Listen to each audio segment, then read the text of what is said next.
right, hi everyone and welcome. I'm Sharyn Murry, the Investor Engagement Manager at the Good Food Institute. For those of you not yet familiar with my organization, GFI is an international nonprofit that is reimagining meat production. We work across the areas of policy, science and technology, and corporate engagement to build a more sustainable, secure, and just protein supply. So we're here today with a wonderful set of panelists to discuss how we're going to feed a growing global population that's expected to reach 10 billion people by 2050. Alongside the people on the planet's growth, there's expected to be a 70% increase of demand for food and particularly protein. And so that brings us to the question of how are we going to feed this growing global population? And unfortunately, our current food production system is just not a viable option. As hopefully everybody here knows by now after a week at COP, the food system contributes to over 1/3 of global greenhouse gas emissions. And protein production through animals by itself contributes 20% of greenhouse gas emissions. In addition, animal protein production uses 77% of agricultural land, but only produces 1/3 of our protein supply. And so if we try to scale our production system using current methods only, we're going to need multiple planets. So if anybody's aware of habitable planets anywhere that we can use, please speak up. But barring that, we're going to need to shift our protein production system. And so what is the solution? Luckily, we have 3 excellent solutions in the place of alternative proteins. So this includes plant-based protein. This is everything from something that's been around for centuries, like tofu, to new methodologies that are trying to truly biomimic meat, eggs, and dairy, like the Impossible Burger. We also have fermentation technology to leverage and cell-cultivated meat to be able to feed this growing population, close that protein gap, and meet our climate goals. So today, we're going to talk about how innovators in the space, both startups and corporates, are moving the system forward. So I'm thrilled to welcome our panelists here, and we're just going to go down the line and have them introduce themselves and speak about how their work relates to alternative proteins. So Renat, let's start with you. Hello. Can you hear well? Good. I'm Bernat Añaños. I'm from Barcelona, and almost 6 years ago, I founded together with Mark, another activist, a plant-based meat company. And we've done it because we thought that it was the best tool to change the food system. We were working in the consciousness activism and social justice activism, and we've seen that there were a lot of information available. People were getting conscious. However, there were no good options in the market yet. And what we do, it's when we think about the product, we don't think about doing alternatives, because doing alternatives limit yourself. We want to success animal meat because we can, because we use technology from this century, not technology from last centuries. And we exist to create products, but also to put consciousness in the market, because what we need is people understanding which is the impact of the things we put on our plates. Once we deliver this, once this information is democratic, change will be more available. Lately, I'm listening a lot on now the priority should be recession, it should be the undemocratic regimes going rise, it should be political instability. However, what we want to make sure, and we have to make sure as an industry, it's to put planet first. There is no recession to solve. There is not political instability to fight for. There is no democracy to fight for if we don't put the planet first. And I think this is what this COP27, apart from few spaces, it's lacking. We need to put the food system at the very, very, very, very center. If we're not putting it, this doesn't make sense. And for me, the objective here is to make sure that this COP is the beginning of the end of all COPs. We are not touring around the world to be a eco-friendly Coachella. We have to make sure that we close. I don't want to reach at 150 COP. I want to make sure that in the next 5 years we make the steps so we can stop and we can go to Coachella to dance. And we don't have to come here to talk about the small steps. We have to make sure that we put the big steps on the table, and the food system is for sure at the top 3 of those steps. Yeah, and I'm Monk, and I work in Alfa Laval, and I'm heading up the sustainability team in the Food and Water division. And we work a lot with heat transfer, cooling and heating of products, separation, membrane or mechanical separation, and also fluid handling. And so we are a technology provider into this industry, and for us it's really key to be a part of this transition. And my name is Charles Brand. I head up Tetra Pak's integrated industrial food solutions business. We're often known for the ubiquitous package, but we deliver equipment for ice cream, cheese, alimentary powders, and liquid food applications. Alternative proteins have been a part of our business for decades now, with soya and oats, for instance, in the early days. Now we've got new generations of products coming out with things like hemp seed products, insect protein, pea proteins, and of course the big frontier now is the frontier of fermentation, both precision and biomass. And here we see, and very exciting to have young startup companies working alongside us as industrial companies, really pushing that new frontier of new products going out into the market to feed this growing population. Hi everyone. So my name is Fengru, and I'm the CEO and co-founder of TurtleTree. We cannot continue feeding the world with the same amount of water that we're using, the same amount of land that we're using. We need to start innovating to think about how we can feed the next 2 billion people, 2 billion by 2050. We need to think about vertical farming. We need to think about alternative proteins, novel methods of producing food. And this is where TurtleTree come in. We are a biotech company focused on building facilities and processes to produce milk and milk proteins without the animal. So we think about accessibility. When it comes to milk, I come from Singapore. We have no access to fresh milk. So if we're able to build food systems close to big cities, we can dramatically lower the impact of logistics. We can dramatically increase the impact of every food that we try to produce within each food system. So in TurtleTree, we are based in Singapore, Boston, and California. And we're working on a B2B2C model, partnering up with the major food companies to launch food products on the market. Wonderful. Thank you all. And I love just the variety of approaches we have here, right? Up and down the value chain, from plant-based to fermentation. No cell cultivated here today, but perhaps TurtleTree will get us there soon as well. So, as discussed, right, we need to close this protein production gap, and that means we need to scale up the volume of production. So my question to the panelists here is, how are we going to produce the volumes of protein we need, but as Fengru said, while limiting the use of land, the use of water, the use of chemicals, energy, and really build a sustainable production system? Maybe I can start here. Of course, we need to focus on a lot of new products, but we also need to focus on the existing. So get more out of what we already do today. So one example is we've been working with an olive oil producer in Spain that has a waste stream called wet husk, where you have the stones and the skin and the pulp and a lot of water and also oil. There's a lot of olive oil going into there. And in order to get that out in an efficient way, we have worked with them and found a way how to separate a lot of the water out and a lot of the oil out before you go into the chemical extraction process, which is already happening.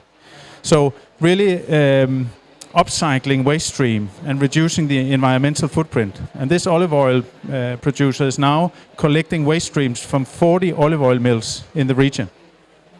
So it's key to focus on the new, but also to continue optimizing the existing. Can I ask a quick question to you? Let's make it conversational. So in your process, how do you measure the sustainability of it? As a lead of sustainability, what is the KPIs that you guys help your customers achieve? It's actually a lot about generating more out of less. So increasing the yield. If you can increase the yield, create more food, then you also have a sustainable business case, because that is what is needed to drive this transition. So taking the waste stream and upcycle it then you have the KPIs. I love it. You're probably asking your customers, would you put money on the table? And they will say no. No, actually, I think we have seen cases where people, when they see, okay, if I do this differently and I get a stream out. I had a customer buying within 5 days, he bought 10 big machines because he could see that value stream can generate profit to me. So having these cases, and it's about showing them. That's very powerful.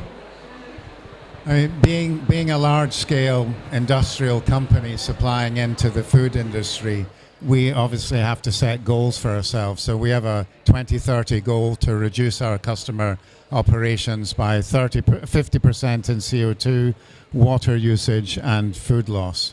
So one way for us is to set bold goals and then to take action. If I just describe a couple of areas of action, because one of them is not in precision fermentation, but biomass fermentation, where we're taking all of our knowledge to bear to work with a company called Micarena in Sweden that does fungi biomass fermentation. And there we're building a large-scale plant for that type of food product for them. Another good example in a more kind of existing type of product is with Oatly, where we're introducing a chemical recovery for the cleaning chemicals, chemical recovery system, and a water recycling system. So the chemical recovery takes 80% of the chemicals out, and the water recovery recovers 240,000 liters a day at full capacity. So these things become business propositions for those large companies. And today it's interesting because sustainability and return on investment are not in conflict with each other. They actually are working together with each other. Yeah, that's excellent, and I'll let you go in one moment, but just to say, right, not just producing these new proteins, but really thinking about side stream valorization, circular economy, that is critical both in helping scale and make this affordable, which we'll get to in a moment, but also to, when we're building a new food system, let's build a new food system, right? Let's think about all aspects of it. Please, Bernat. Cool. I mean, everything they pointed, it makes a lot of sense, but the answer is very clear. I mean, we have to push a protein transition. There is no other. And plant-based is already here. We don't have to create something more. We just have to push what we already have, and then getting better and better and better. But the University of Oxford points out that your carbon footprint can be reduced by 70% just by ditching animal meat and dairy. If we have these numbers, and then we see here at COP, beef being served, chicken being served, fish being served, it feels like a dystopian world, being in a climate emergency summit and then not pushing what the data from the United Nations says. It's not the data just from one other source, it's from the source that is organizing this. And this is very important. And many people say, how can it be that 73%? It's because the numbers are huge. And we don't have availability to those numbers. We have more than 70 billion farm animals every year killed to serve our plates. And this is a lot. And if we put the marine animals, which normally they're left apart, it's 700 billion more, which is already almost 800 billion animals every year. And this is not sustainable at all. And for example, let me look at the numbers, because it's 80% of the farming land goes to feed these animals, and 60% of the emissions of every year of the food system comes from animal farming. When we know all this, it doesn't make any sense. But I can go even further. It's just 18% of the calories every year comes from animals, 18%, which I think this summarizes as inefficiency. However, I can add more. It's 35% of the proteins every year comes from animals. And I said all the numbers before. When we have all this in a database, we have a clear answer to your question, which is we have to push a protein transition. And we have to push a protein transition that does not leave anyone behind. And this is on our hands. If we wait more, we will leave people behind. And we have to work NGOs, we have to work companies, we have to work the public sector, institutions, everyone, to make sure that we transition step by step I'm a vegan and I would love tomorrow to have a vegan world. It's not possible. I want to make sure that we transition, so we make sure that there is a greener economy, and I totally agree, profit can be a synonym of a green transition, and it has to be. We have to push that, but we have to push it now. I agree. Hi, I totally agree. I'll quote Paul Pullman. You can do a lot of good, but earn a lot of money at the same time. So I think the transition is the key thing. There is still a lot of benefits, health benefits to animal-based protein, but we got to think about more creative ways of producing the same protein. So the way that TurtleTree is looking at it, we're looking at these high-value immunity-boosting proteins that are found in cow milk and human milk. So our first protein that we're targeting is called lactoferrin. All of our customers are looking for it. Tetra Pak does a lot of research around the next trend that is coming along. And with COVID these days, a lot of the focus is on immunity boosting. It's about gut health. It's about the gut-brain axis. So for us, we are able to produce this gut-boosting proteins using this process called precision fermentation. So we're able to get microbes, so they could be yeast or fungi, to take in sugar and pump out animal protein, just like how an animal would, but without going through the animal. And this whole process, we do have side streams as well that we can valorize into complex sugars or oligosaccharides that can be continued to put into the food. And I was just on a panel with other startups just now, and there was a company using black soldiers flies as animal feed. So they need nutrients for these flies. So these flies can be nutrients for animals. So the animals can be more efficient in their milk generation, in protein generation, and so on. I think it needs to be a transition. Plant-based is important. There's no way people are going to move over to plant-based overnight, but having different sources of food is what is key. Yeah, we very much believe in that complementary nature of the two sources. There's no question to feed 10 or 11 billion people. We're going to need to transition to another kind of protein. There is just a huge amount of investment, and in fact, I saw in one of your reports, 12 billion has gone into plant-based proteins since 2010, and 75% of that in just the last couple of years. So the level of investment is going up hugely. We're putting a lot of effort in, and it's very exciting, and we're very happy and proud to be working with TurtleTree. And that is a bit of the nature of this industry now, is that it's not scalable very quickly. Development has got to go in. I mean, just the word precision fermentation gives you a little bit of an idea that there's a lot of things that have, even though the industrial process may be the same, there are a lot of things that have got to come together to make the product not just on pilot scale, but on full industrial scale.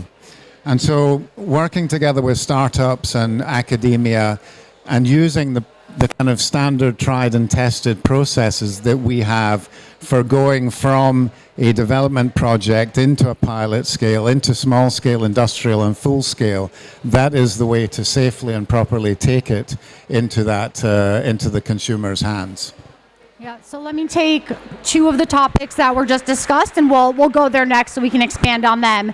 And just one quick point actually before that. So to Charles' point, yes, it's been great to see an acceleration in investment into alternative proteins. Through the third quarter of this year, we're at $13.3 billion invested across the three production technologies.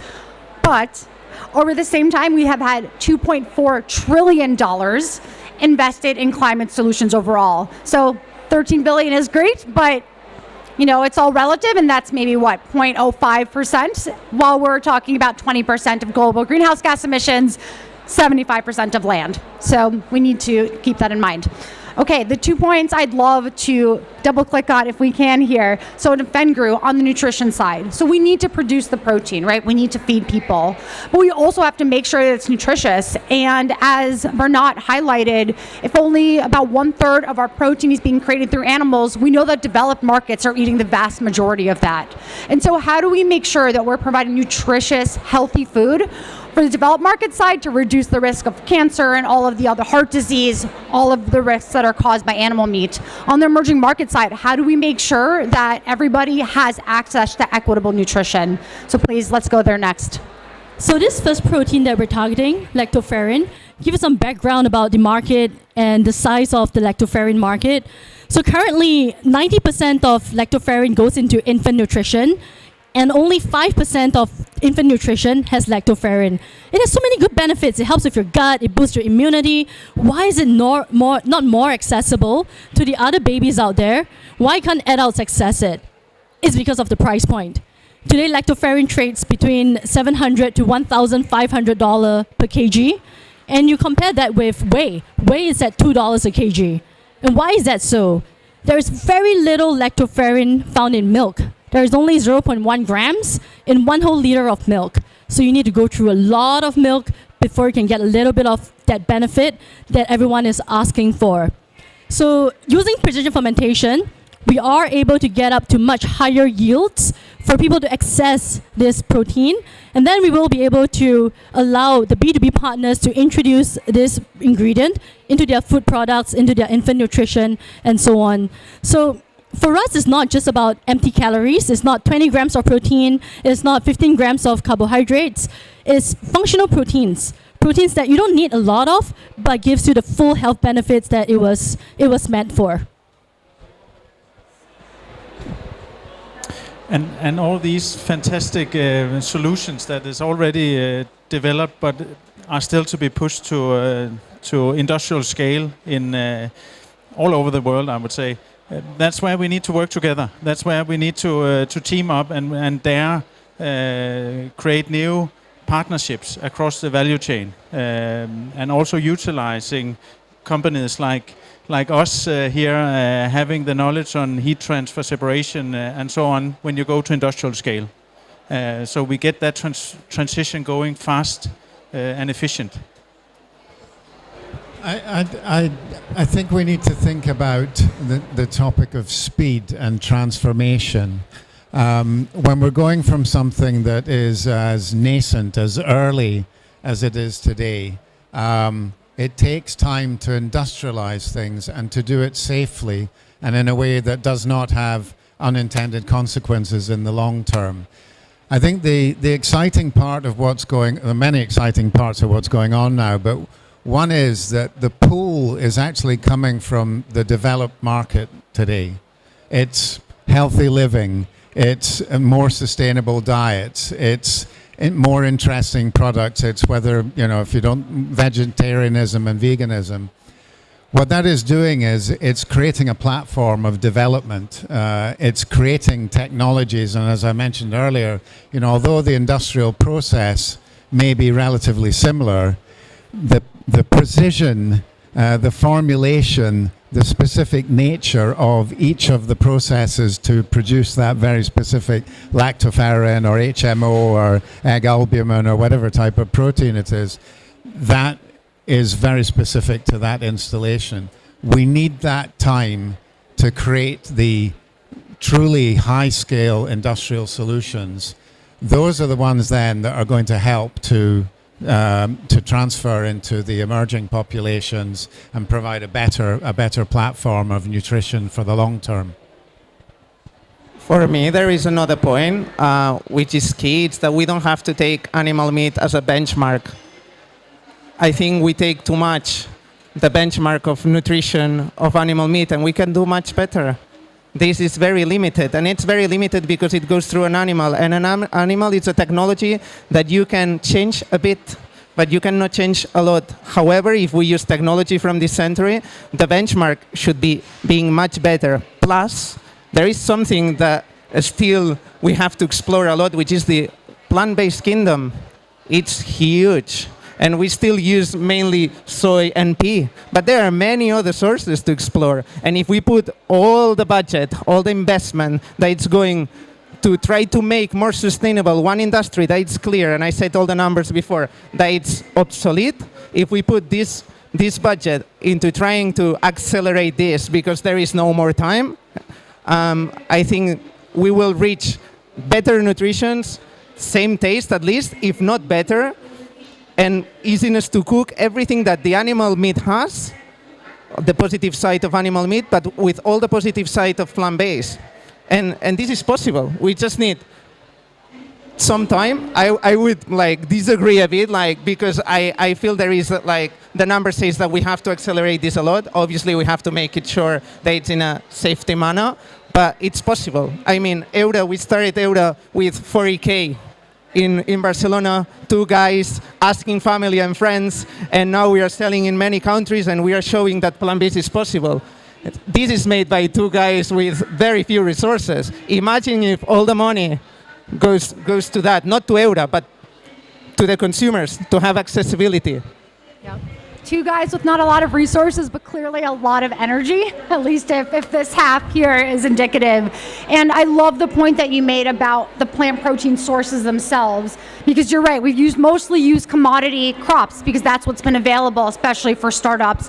But there's so many exciting other crops to explore, and they can help with helping small-scale farmers, right? We can use indigenous crops that help biodiversity, that regenerate the land, and also are more nutritious. We can use things like algae, which has omega-3s, right? Fish don't produce that themselves. They get that from the algae that they consume, and then they are also unfortunately consuming mercury and microplastics and a lot of things we don't want. And so let's explore those proteins. So it's a very good point. Fengru, please. I think there is a way to partner in every level.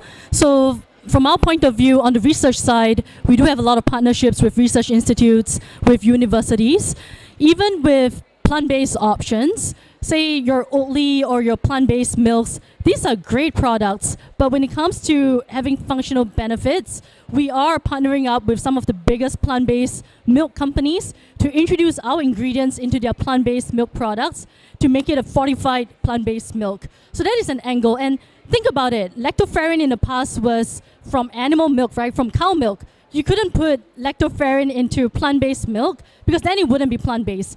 But now with precision fermentation, there's a whole new market that we can expand together, and I think this is a great opportunity. Now, on the industrialization level, it's really these guys who have the experience, and they have the know-how to be able to scale to feed the world. I've been to some of the largest plants in the world. These are $800 million plants, and it's not something that startups like us can do on our own. I mean, even every equipment, every piece of technology, every piece of engineering that goes into the separation technology, that goes into the centrifugation technology, there is so much engineering involved, and it's really partnering up with these folks, introducing new technology to produce food for the world. We are feeding the world here, and scale is the name of the game. Yeah, so let's spend a little bit more time here. This topic has been coming up over and over. Charles in particular has been highlighting it, that we need to scale these technologies, and that's challenging both from an engineering perspective, right? It's not the same producing something at lab scale than at commercial scale, and certainly from a dollar perspective, that 13 billion is not going to scale alternative proteins to the size that we need it to be. So how can companies work together? And again, our panelists have already been touching upon this, but let's just spend a little more time here because it's a really big question. I'll answer your question, but I just wanted to address your point. I am a big believer in the complementary nature of lots of different initiatives. I don't think one is going to solve everything. Animals are going to be a source of protein for many, many years to come, if not forever.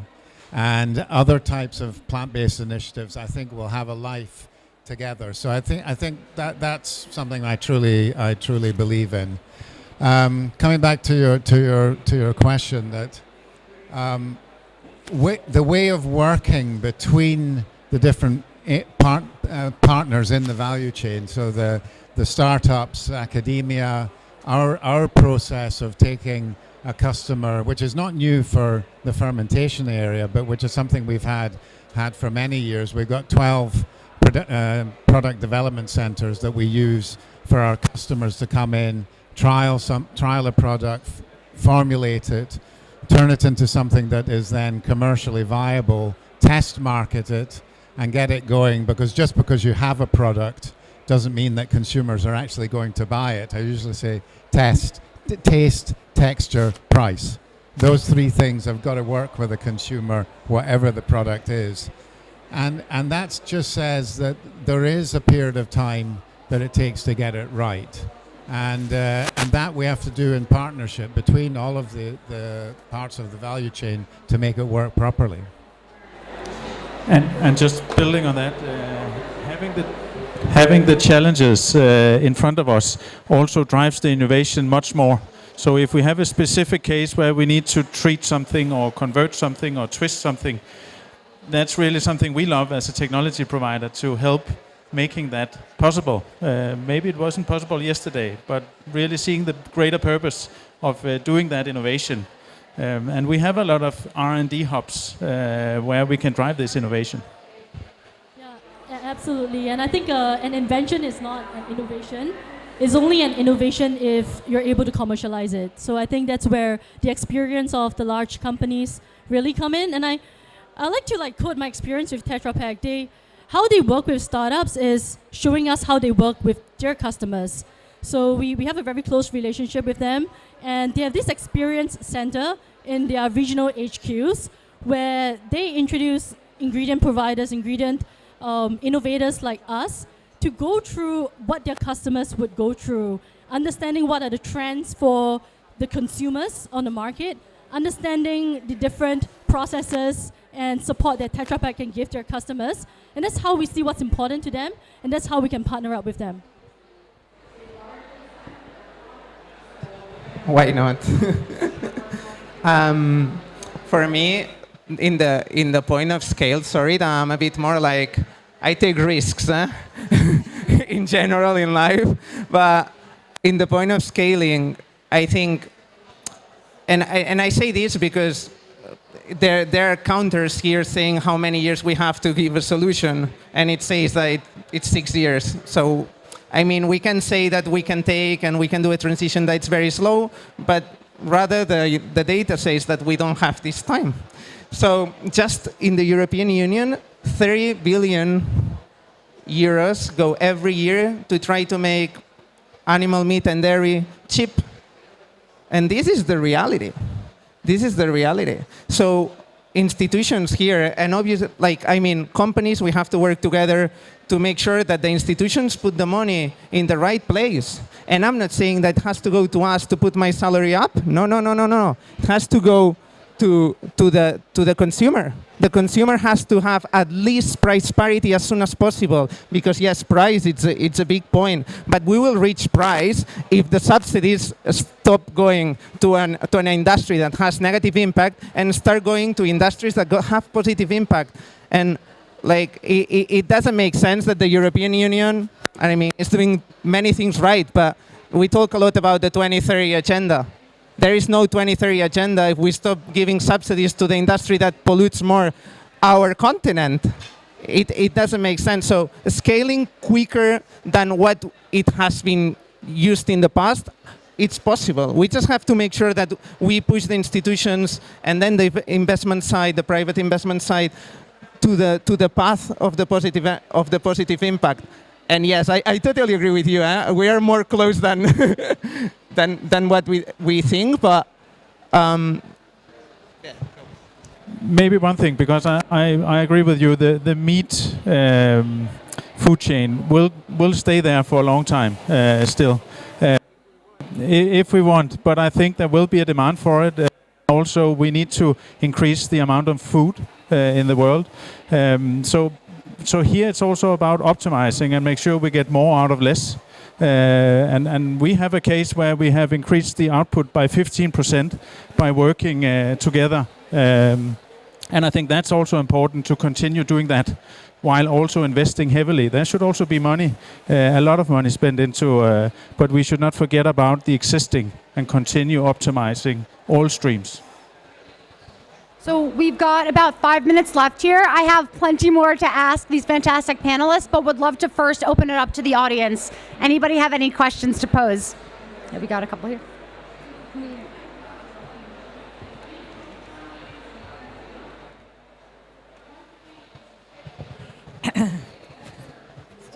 Thank you. I'm Kanchan Lama. I'm from Nepal, but now you see I am doing some party overflow for Canada.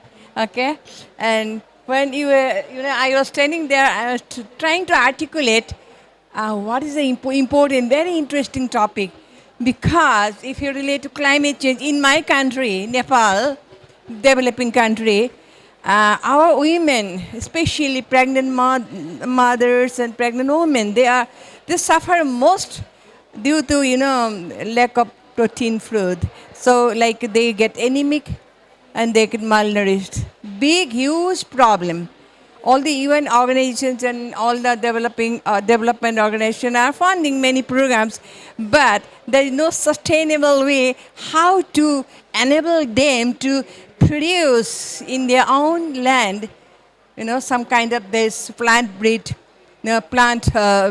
protein. But on the other end, in all those parts, our forefathers, our grandparents always lived with plant protein. Right? It was not new anything. Myself, I am 75.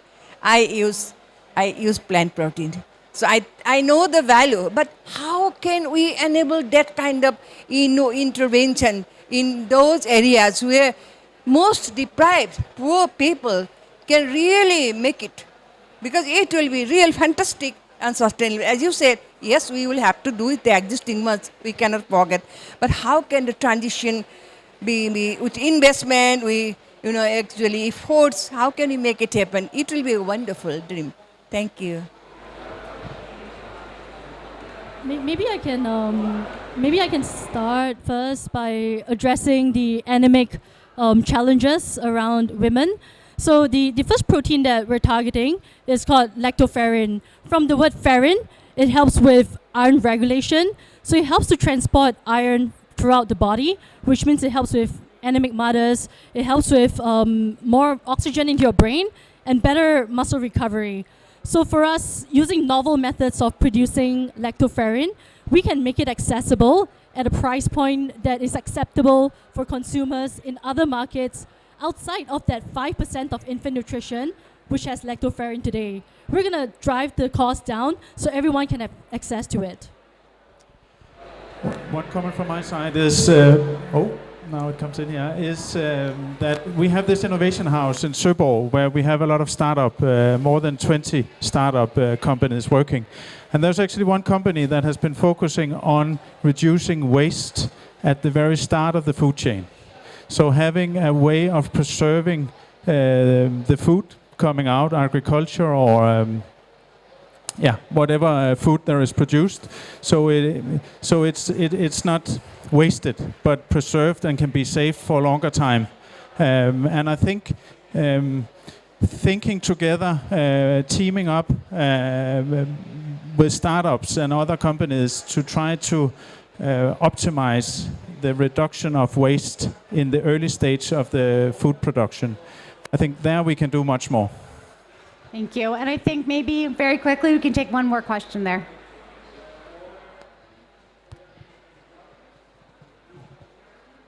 Thank you so much, panelists. I'm Christine. I work at Aquatic Life Institute on improving fish welfare for capture fisheries and aquaculture. So Bernard brought up a really critical point that seafood is a very neglected area of protein, alternative protein. So how do we get more investment in this area? And how do we influence industry to provide more plant-based food at conferences like the UN, and also for UN to stop using aquatic foods as the solution to livestock?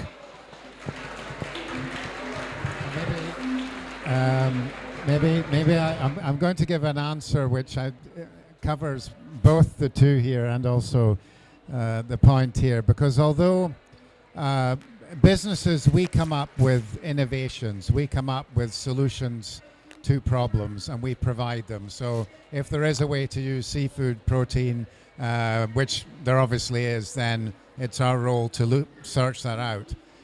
But I think policymakers have a role to play. And they have got to understand the country's situation and say, this is unacceptable. They've got to say, it's unacceptable to subsidize the animal industry in this way, because it is not promoting the right behavior. And I think this is where we have to look to the policymakers to support those transitions. I'm going to try first to answer your question. I don't remember your name, sorry. I don't hear, but anyway, I'm a big fan of Nepal, my favorite country in the world. And for me, one of the things that we lack in this industry, it's how we unlock the democratic making of our products. It shouldn't just be for an elite that can pay €5 for a package. Our objective should be, if we really are mission-driven, to unlock this. And when we unlock these products will be in Nepal, will be in Africa, will be in every corner of the world, because without options there is no freedom. And this is the most important thing, because we say, hey, yes, Europe is growing in plant-based. Yes, because Europe has accessibility to plant-based. And this is very key. And so for me and for the whole organization, one of our objectives is to be in every corner. Obviously, this needs sustainable growth, because now we cannot go everywhere. But the objective of the UN should be also like to push this not just for Europe and for North America and Japan, but for all the world. And regarding fish, I think there are two things that I think that would change the whole food system, but also the marine lives. And one, it's obviously using these subsidies. But I say it again, I don't use it for the companies, but to make sure that the consumers have more accessibility, plus helping all the people behind the fishing industry and the animal industry to do steps, because there are very interesting reports this week of saying that many farmers, for example, in the UK, want to make a transition, but they don't know how. They need the how, and they need the resources. And if we put the resources and the how on the table, this will happen, and this will start to happen. Things that change in many, many decades will change now faster, because we need it. And the other one, and I think this is very key, and I think here the policymakers can help a lot, it's people have to have accessibility to not just the nutrients a product has, but the impact the product has.